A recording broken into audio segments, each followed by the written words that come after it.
what advice would you give to just an entrepreneur and a company that's kind of brand new, small company, continuing to grow, providing a great service to the world? What's the advice that you would give? One of the things I do when I consult with clients is I always tell them or ask them, what is your story? Who are Oh, you serving? yeah.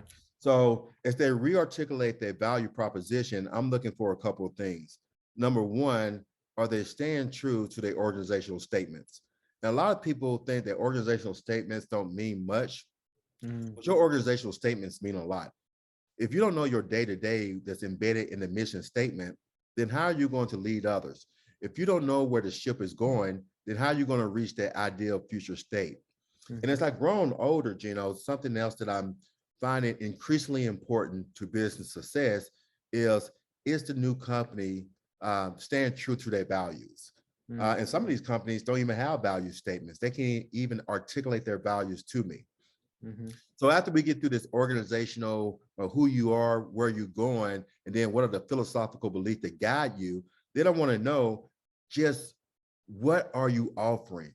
What makes you special? And why should I do business with you? And mhm. if the entrepreneur kind of struggles or grapples with that, then we're going to have a conversation, especially if I'm hired, right? Because you got to know what your value proposition is to your customers, because if you don't, then you can articulate what's special to you.